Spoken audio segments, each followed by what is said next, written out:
is.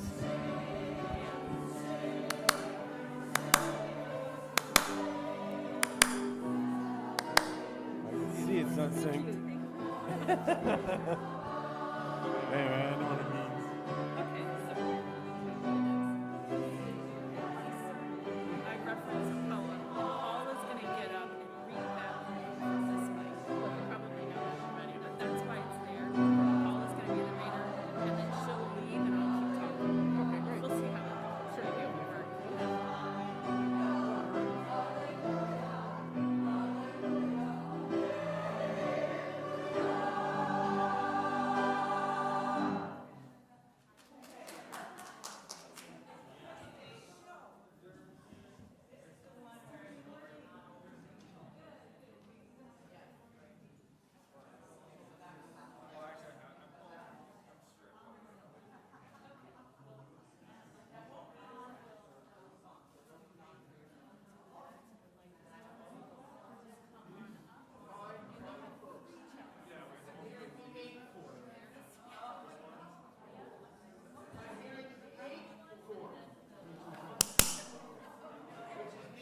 More?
This is a test. Yes, indeed. We're testing the podium mic.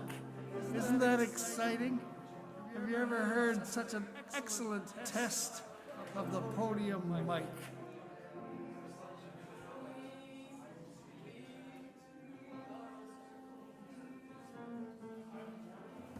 What do you think? This one? Yeah, yeah, I'm we can do reading this that. poem at that. Okay. Yeah, we'll do it. Let's do it. But not yet.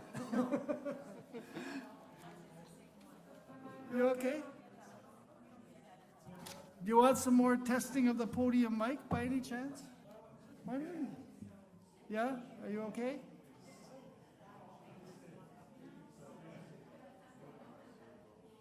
More? Okay, I can keep talking. I've got a lot to say in this world. This world needs my words. Yeah, I can keep talking and testing this podium mic. Okay, we're gonna.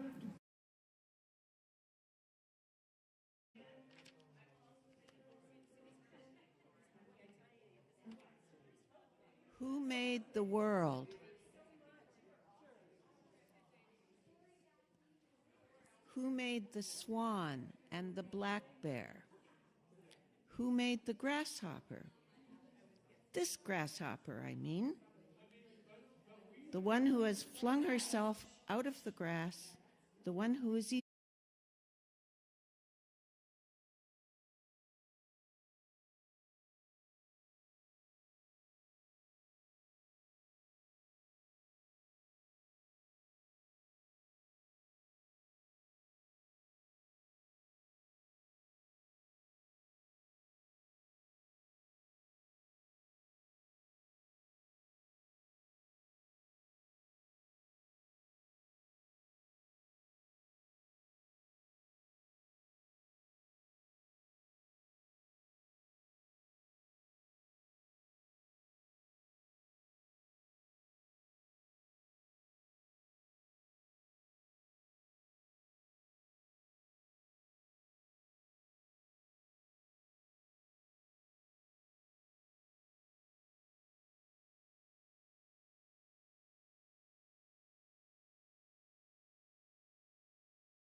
testing the hearing loop.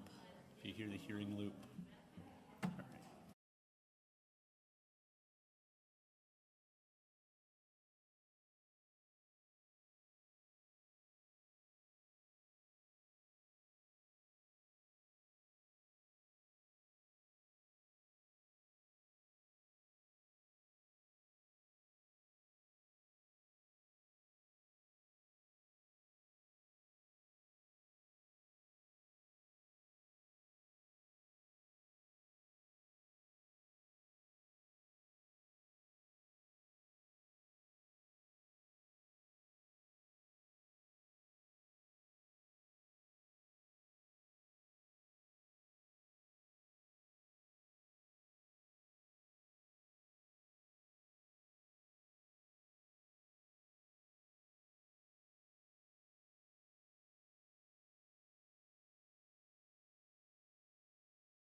Good morning. Welcome to the First Unitarian Church of Hamilton. We welcome you here in the sanctuary and those who have opted to join us on YouTube. The online folks are muted, and I would ask the people here to do the same. Please ensure that your devices are turned off. My name is Bill Fulton. My pronouns are he, him, and I am in this morning's service leader. I want to thank today's service team, which includes Brian Carey, Josh McIntyre, Ron Wells, John Elliott, with Jean Jacobs and Catherine Schuler as ushers.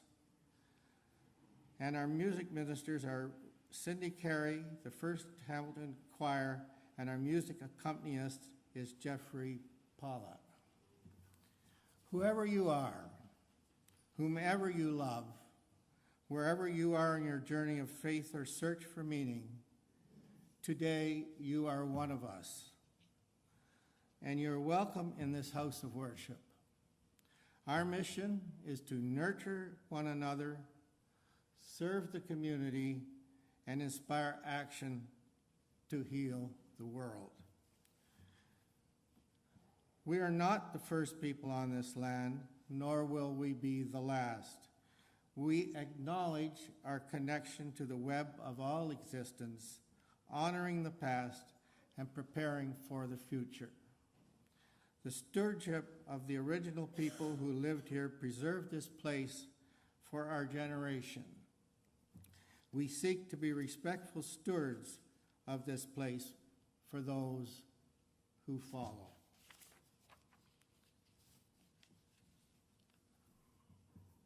Our chalice is a reminder of the light and hope of our faith. We light it each time we gather to remind us of the sacredness of our time together. Stu and Jamie McChesney will light the chalices today, and we will say the words. May this flame be our light of friendship and love.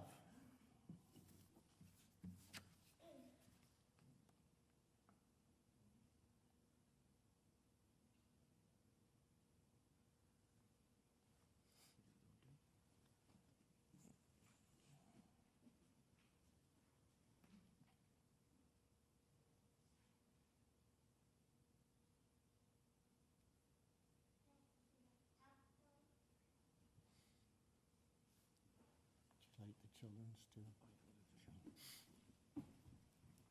Thanks.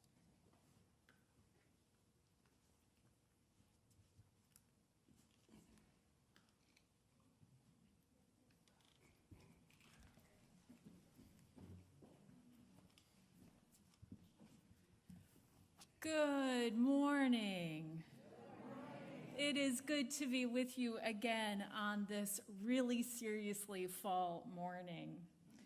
My name is Reverend Jamie Boyce, and I have the great privilege of serving this congregation as its interim minister.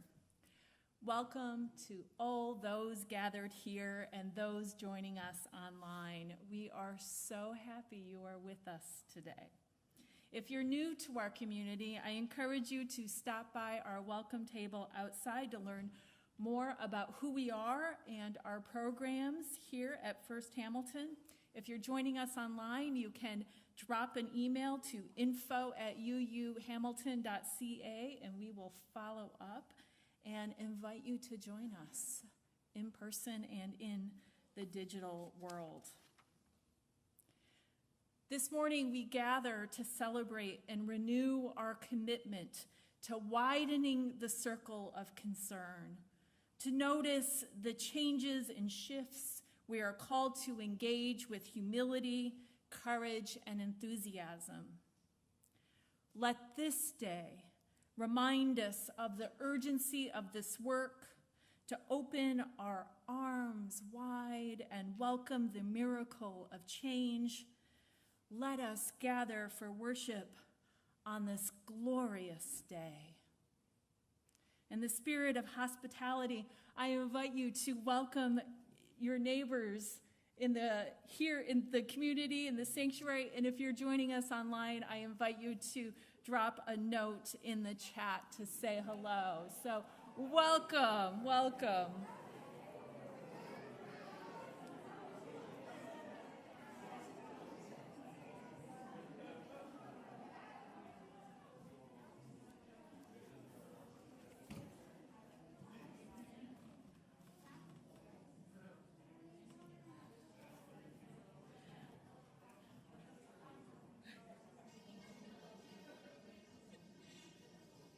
Our first hymn this morning is hymn number 389. The words will appear on the screen behind me. It's Gathered Here.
I invite Elizabeth and Mary Eve to join us for a quick testimonial about Canvas. And I am looking.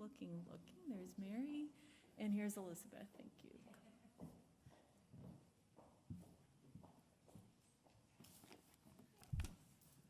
I'm going to change it up a bit. I'm going to say, hello, everybody. It is a pleasure. I see some people kind of looking, maybe going, really? It is a pleasure to be leading our church's annual Canvas campaign this year. And I have the pleasure of working with team members Sheila Dundooley, Sue Stewart-Green, and Sarah Ayerst, as well as our new support services manager, Chris McCoy, and the wearer of many hats around here and soon-to-be former support services manager, Bruce McPherson. This is our home that love has made with our hearts and with our hands. If you read the announcements this week, you probably saw those words. And if you didn't read the announcements, well, now you know. That's the theme of this year's Canvas campaign. This is my 5th time on Canvas. And I want to take the opportunity to clarify something that has bothered me a little bit, and a lot of other people a little bit too. And that is the word canvas. It's spelled with 2 S's at the end, and is not the same word as the one that means a type of sturdy cloth or a surface for an oil painting. That canvas has only 1 S at the end. So what is this canvas with 2 S's at the end? It's the name that we use for our annual 2-week-long campaign where we canvass our congregation. That is, we reach out and ask you to make a pledge of financial support in order to fund our church's operating budget. Don't you feel better knowing that now? I do feel better saying it to you. Everything you need to know about Canvas is going to be in the Canvas information packages that will be sent out this week. Most of them will be going out by email, and a few of you who don't have email will be receiving them through regular postal mail. Please take some time to read all the information in the package and give some careful consideration to how much you can pledge, if you are able to pledge. And if you can't pledge, please let us know that too, and you'll be taken off the list of people to be called that we haven't heard from. Next Sunday is both Thanksgiving Sunday and our Canvas Kickoff Sunday. It's an opportunity to reflect in gratitude on what this church means to us. It's going to be a lively and fun service. It's so great to be back live and in person after 2 years doing it online. So we're going to have a specially written Canvas song, and you already know the tune, so that's going to be easy. And we're also going to have a hands-on activity. And those of you attending on YouTube, you will be able to participate as well, and instructions will be sent in this week's e-announcements as to how you can do that.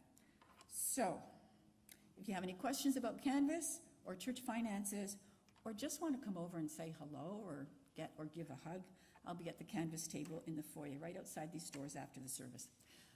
Don't be afraid to stop by. I promise I won't ask you for money. That's what the information packages are for. So now, where is she? I would like to, where is she? Hand it over to Elizabeth Beckett, a longtime member who has some heartfelt words to share with you. Did you catch that? Heartfelt. See, did you notice how I used hand and heart, the two words that are part of our Canvas theme in that sentence? Pretty smooth, eh? Yeah. That's Okay. why you've been doing it for 5 years, Mary. You're too good at it. Elizabeth. Whoop. Thank you. Good morning. My name is Elizabeth Beckett, and as Mary has said, I'm a long-term member of this congregation. I want to tell you about something that happened at my house many years ago. We were having supper one night at home, Gordon and me and Kate and Juliana, and for some reason, I can't remember how old the girls were, like, 10, 13, 9, 12, something in that range. They were talking about getting jobs, like part-time jobs. And I said, oh, that'll be nice. Once you're working, you can start to pay room and board. They didn't know what room and board meant, so I explained it's like paying a weekly amount of money for your food and shelter. The girls were absolutely shocked. You think the facts of life have to do with sex? Wrong. They have to do with economics. They said, you mean we would have to pay money to live in our own house? And we said, well, we pay money to live here. We explained about the mortgage, the heat, the hydro, to say nothing of the cost of Kraft cheese dinner that they were eagerly spooning down. That was a very rude awakening for them. I have to say that I had a similar experience when Gordon and I attended our first Canvas dinner from this church. It was held at Mohawk College. It was a nice sit-down meal. And after dinner, there were speeches. And I remember Mal Weber standing up and mentioning, after some Canvas promotion, that he and Pat gave $6,000 a year to the church. I was shocked. Like, I'd only been here, 3 minutes, but it seemed inconceivable to me that a person would give that much money to a church. So, of course, I told my mother. My mother wasn't surprised in the least. She said my dad gave a similar amount to their Catholic parish in Chatham. As a child, I certainly knew that during Mass there was an offering, we have them here, when envelopes were collected, and there was also a silver collection for the missions. Children were encouraged to give to the silver collection. Somehow, in my mind, the collection went to God and Africa. This year, the board has approved a Canvas target of $290,000, and all of that money comes to us. It's for our operational budget, for the heat, the salaries, the electricities, the office supplies, the Zoom licenses, etc.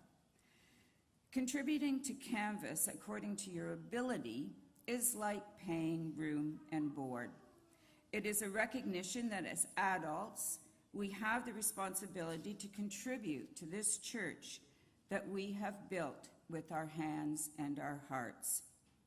Last week, I was talking to Starling Melody, a relatively new member in our congregation, and she was agreeing to help me with a project that I had.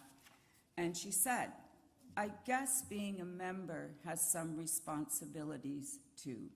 Very true, Starling. We all have to contribute to the room and board in our spiritual home. Thank you.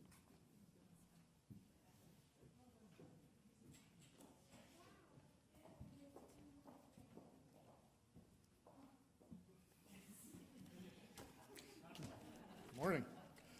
My name is Tim Versteeg. I'm the religious educator here. My pronouns are he, him, and it's a very exciting day for families in our church today because we are having our first family chapel in the back, following our story and our song for all ages.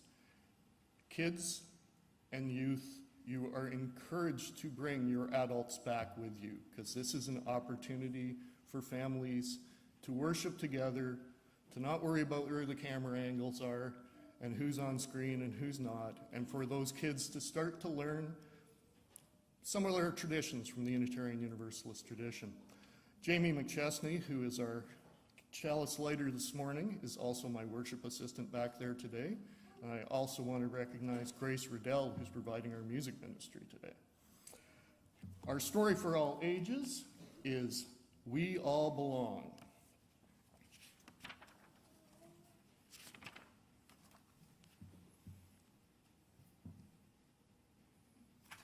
Written by Natalie Goss and illustrated by Alex Goss. If you look closely, you'll soon see no one looks the same as me. I have lovely, dark, curly hair. And my hair is straight, long, and fair. I am tall, I am small. We both love to play football. I like to be loud. I'm sometimes shy. Who is smart? You and I. Everyone is different in one way or another. I even look different to my sister and my brother. Some might say we're a different race. We think that's completely ace. What is our race? Is it the color of our skin? It means we share one kind of thing. Sharing what? Sharing looks? Sharing things in history books. We're the same in some ways too. We like dancing. We like blue. We both like red. We both are kind. We both like reading to unwind. My eyes are brown. My eyes are blue. When we come together, there's nothing we can't do. It'd be boring if we all looked the same, if we ate the same food, if we had the same names. My family and I eat rice and peas. That sounds nice. Can I try that, please? My family sings precious songs. My family wears nice sarongs. In our school, we all belong, as in our church, and together we all get along. I love my language and the way I speak. I love my home. I love my street. Where I live, the animals squawk. Near my home, we go for walks. Not one of us is out of place. We all belong to the human race. And that is the end of our story this morning. And Reverend Jamie is going to give us some directions. I invite our families to rise, and I want to offer Tim and all our families a blessing on this new journey. I think it's so exciting to think about gathering together to worship together. Blessings upon you. May this journey forward enrich us all. And we're going to sing you out with a song we all know, This Little Light of Mine, with the recognition that all our lights shine and make the world a brighter place. So go in peace.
I think it's been a while since we've sung that. We'll have to bring that again soon. Bring that back again soon. This little light.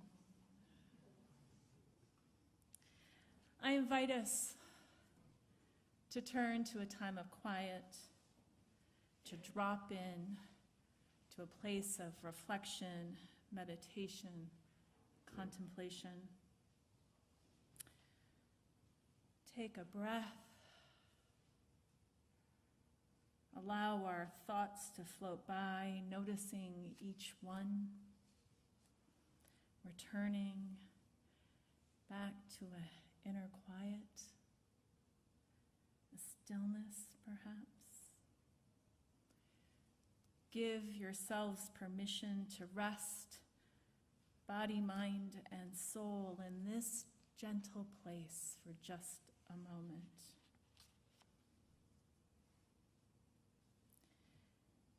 Spirit of life, Spirit of love, we take refuge in this community of care and connection today. Noticing that the world is ablaze in suffering, pain, and injustice. We take refuge in the knowledge that we're not alone in our own suffering, that love surrounds each of us today and always. May there be peace in our hearts and peace in the world.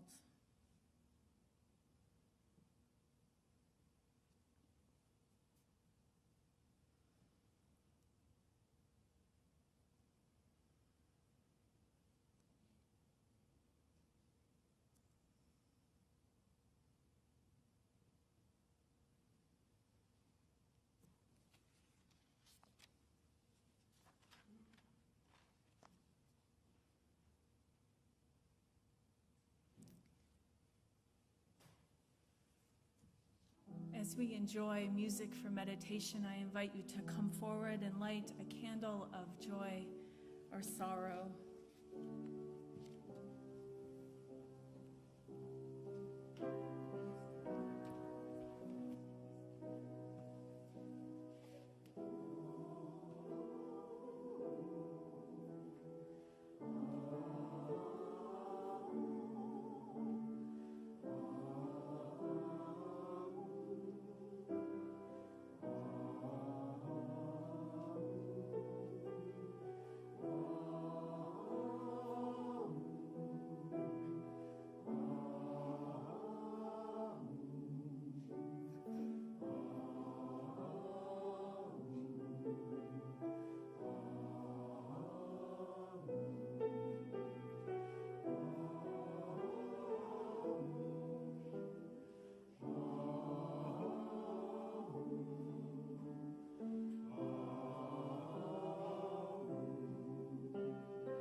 Now is the time in our service where we share the joys and sorrows of our community. This morning, we light a candle of grief and sorrow for one of our own. On Wednesday, member and friend Roy Dahl passed away peacefully at home. His beloved partner, Paul Hawkins, beloved partner of 31 years, shares the following with our community. Roy released his spirit and energy into the universe comfortably at home on Wednesday morning to live life eternal without pain, worry, or fear. We light this candle holding the light of love in our community, holding you, Paul, in our care as you journey through your grief.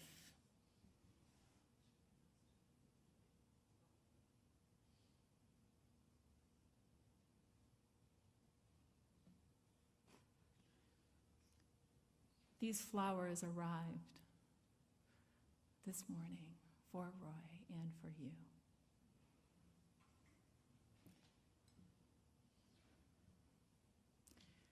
May his memory be a blessing.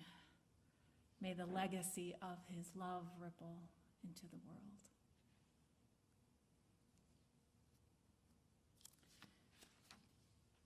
I share a concern from Melanie this morning. Melanie shares that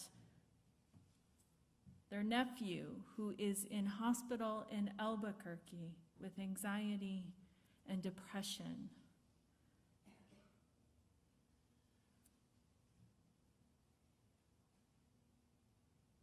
Melanie requests that we hold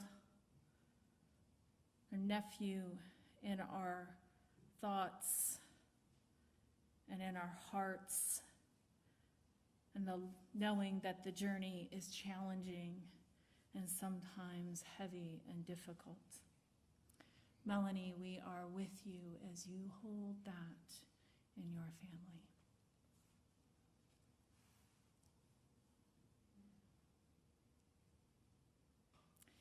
We have a joy to share.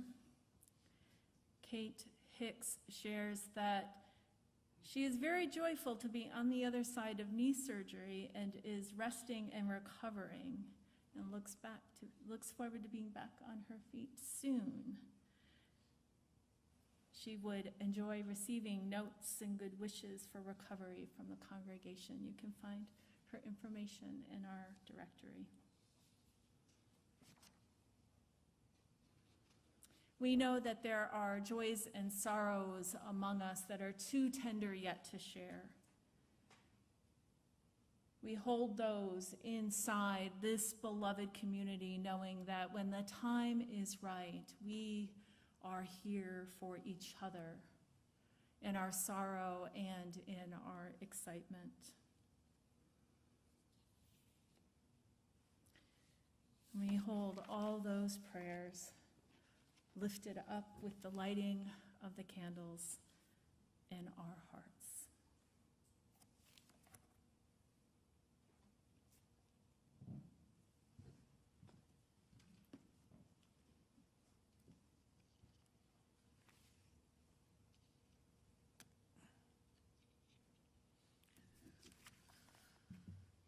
Come together again, gather in love.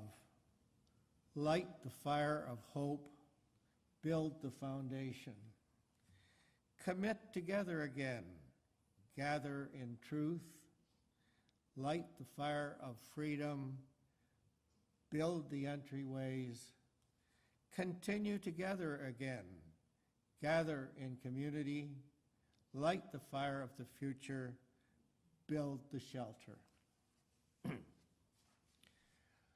Our offering is a reminder of the spirit of generosity that is at the heart of our religious community. When we share our financial resources, we ensure the continued existence of our church. We will now receive our offering while we listen to our music ministers.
Your gifts and support of our ministries to one another and to the community are appreciated.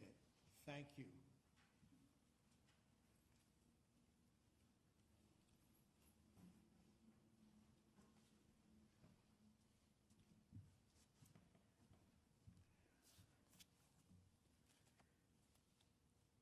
I've been thinking a lot about elastic lately. Perhaps because of the pandemic where we've all collectively leaned into elastic pants. And I've probably reached that age, those middle years, where comfort makes a lot of practical sense, but I've been thinking about elastic. The properties of elastic are interesting. I notice the tension and flexibility at the same time that I imagine a fluid and dynamic sense of viscosity that brings things together like eggs in a cake batter or molecules in the ocean, which are different than kind of the edgy elastic that keeps socks up, which is also really important and turns out is a fairly recent development in human history, about the 1930s with the production of nylon. I think we can all feel pretty grateful for socks that stay up. Elastic is really helpful. This concept of elasticity is compelling as a workspace for our imaginations.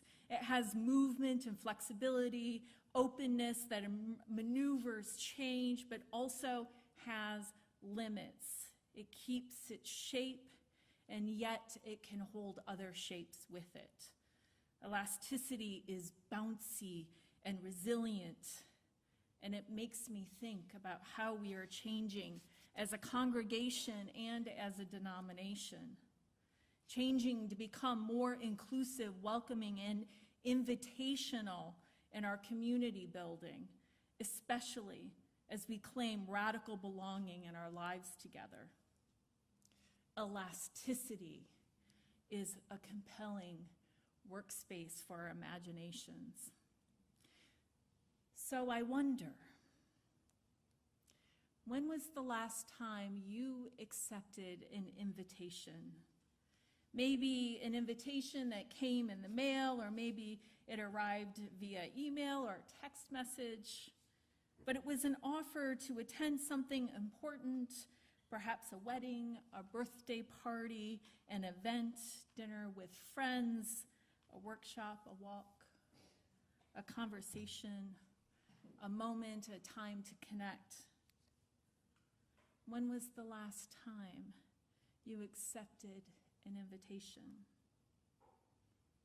When was the last time you offered an invitation to someone to join, participate, or contribute to something you love and enjoy?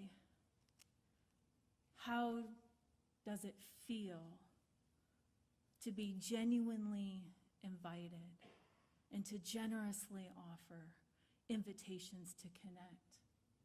How does it feel when we're noticed and appreciated for who we are? Sometimes I wonder how elastic we are with our invitations, our practice of welcoming people into our community, into relationships, into building the beloved community. How generous are we? Can we see implicit bias inside our invitations? Do we have the courage to address and redress our bias? The invitation is a powerful and world-changing gesture, I think, and it feels that way because it's included in our sense of belonging. But we can't stop there. There's more for us to notice about how our communities have functioned and how they continue to function as places where systemic oppression is replicated and repeated and harms continue to occur. This month, as we visit the UUA Commission on Institutional Change 2020 report, Widening the Circle of Concern, we will reflect and wrestle with these conversations and the recommendations of that text, especially as we work to live into and be our eighth principle in action, creating community that is radically inclusive and missional in its commitment to anti-racism and anti-oppression. Many of us are familiar with the poem A Summer Day by white American poet Mary Oliver. And I want to offer today a new reading of this poem as a way to show how our lenses can shift. It's an invitation to imagine a theological possibility for us, the collective, and follow an invitation of the poem to consider its big and bold question. So here is the poem in full, and Paula's going to read it for us.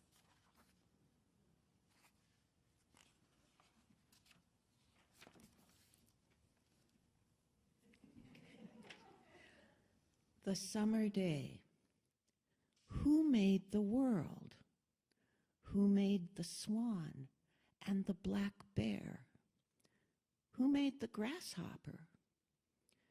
This grasshopper, I mean, the one who has flung herself out of the grass, the one who is eating sugar out of my hand, who is moving her jaws back and forth instead of up and down, who is gazing around with her enormous and complicated eyes.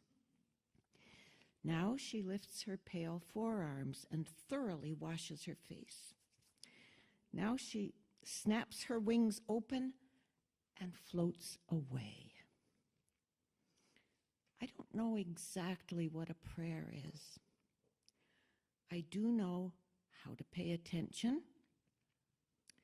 how to fall down into the grass, how to kneel down in the grass, how to be idle and blessed, how to stroll through the fields, which is what I have been doing all day.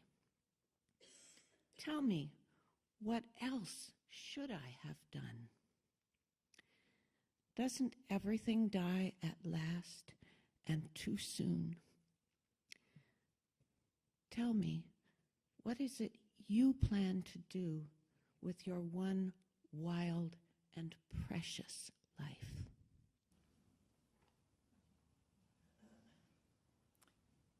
It's a bold question. What do you plan to do with your one wild and precious life? As Unitarian Universalists, we embrace the natural world as a source of transcendence. Notice the possibilities for revelation, learning, and growing, and connecting as embedded in our lives dynamically and relationally. We are good with the questions, and sometimes we slumber in our response with answers. A theological analysis paralysis can take place when we hear these big questions come forward, and we can feel overwhelmed by trying to address it. And it can disrupt us from naming and claiming the truths we do know and hold dear.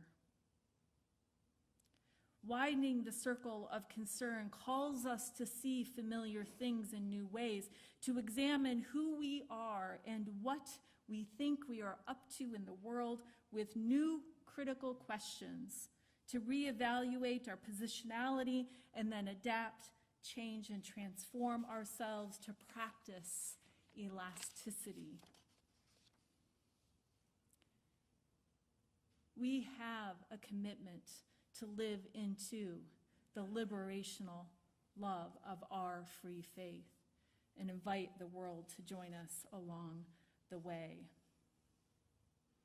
We might read Mary Oliver's beloved and familiar poem with frames that center ambiguity and the possibility of both personal transcendence and the call to collective accountability. One answer to Mary Oliver's question, what are you going to do with your one wild life, might be to notice it as a question for the collective you rather than the individual I. What is it you plan to do with your one wild and precious life? Interdependence is already embedded inside this poem. The multiplicity of beings is alive inside of it, and we can discover that for ourselves as well. When we think about widening the circle of concern and widening our frames of reference, one of the gifts of elasticity is it allows us to locate ourselves differently in relationship to the questions that we ask and the questions we receive, to make shifts from me to us, from I to you. It's significant and beautiful.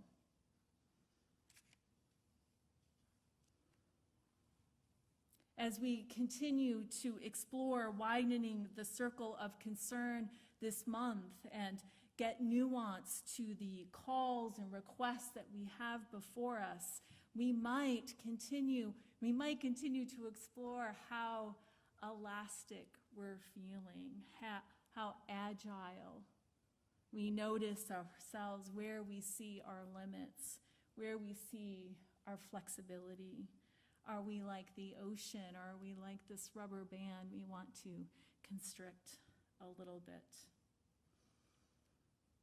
It's important, these questions that are calling us forth. We are a caravan of justice in the world, a pilgrimage of hungry souls, and we are steadfast in our commitments to the preciousness of community, the preciousness of human community, and the preciousness of the earth, this majestic web of life. May we widen the circle and widen it even further as a circle of connection that we can hold fast to with the promise of our free faith to transform the world and gather love and beloved community. May it be so. I invite you for our final hymn today to rise. Rise as you feel called for hymn 1054. Let this be a house of peace. The words will be behind me on the screen.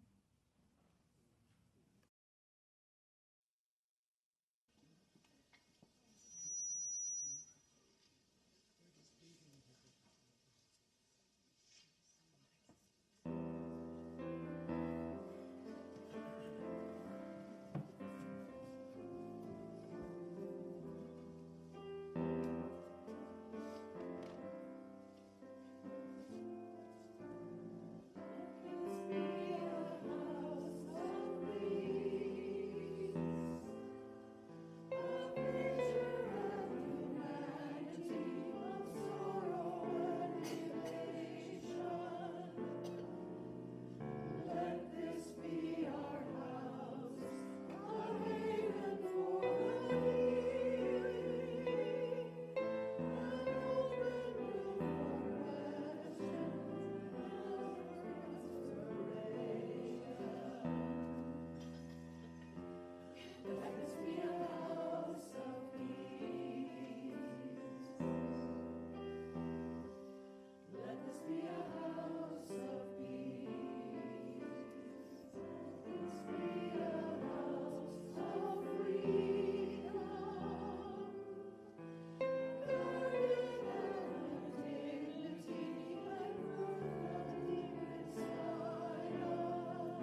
beloveds into the world, noticing it as a place that awaits our agile, elastic, and life-changing love. May the joy we discover today feed our spirits in the days ahead. May it be so, and blessed be.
We have a number of announcements this morning. From Joanne Tunnicliffe, related to closing garden chores. Foremost, we are asking for bulbs of any kind to plant over the next 3 weeks. Donations can be placed in the labeled basket at the entryway. Our current rich soils are ready to produce a spring show. High priority, please don't waste valuable leaves from native trees. Maple, oak, cherry, willow, especially when collected in leaf waste bags, can be brought and placed in our outdoor gazebo for winterizing our Carolinian gardens and creating native soils for next season. If you need help in transporting them, please contact Joanne Tunnicliffe or any member of the gardening team. We are looking for 40 bags totals for our jobs. Work days have been designated from 10 a.m. to 12 p.m. I don't think that's midnight. No, November 3rd and 5th, thanks for your help. All hands make light work. And from Tim Versteeg, it's not too late. There are still some spaces left in the Thursday and Friday morning chalice groups meeting on Zoom. The first lessons will be in the second week of October. If you would like to sign up for one of these two groups, please send an email to tim@uuhamilton.ca. And for Mary Eve, now she's talking more about this canvas, a strong cloth used for sails and tents. She talked about that earlier. That's not our canvas. Our canvas is our annual campaign to solicit pledges of financial support from congregations for our church's operating budget. Canvas information packages will be sent out next week.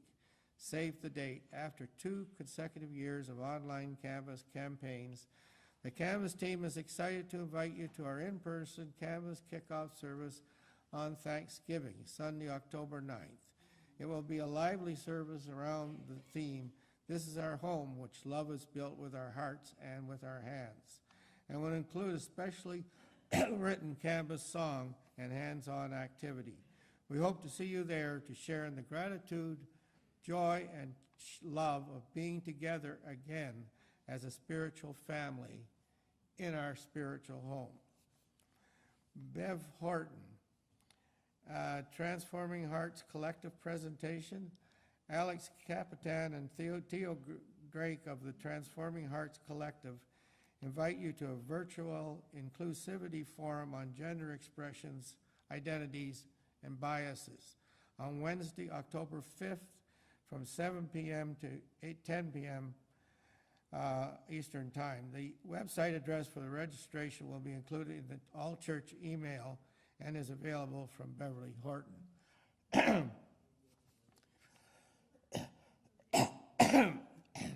Also, a model cabin was delivered to our church parking lot on September 22nd and is temporarily parked there. This Sunday after the church service, it will be open so you can look inside, and you can also talk with HATS supporters.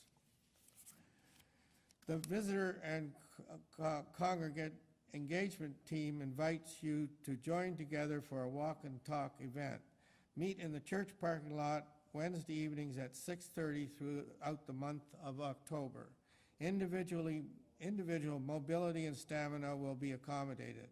Contact Rita Mubarak or talk with other members of the visitor and congregate engagement team, Catherine Cowley, Nancy Wilson, Ann Erickson, Mary Selick, and Margaret McFadgen. And I think that does it.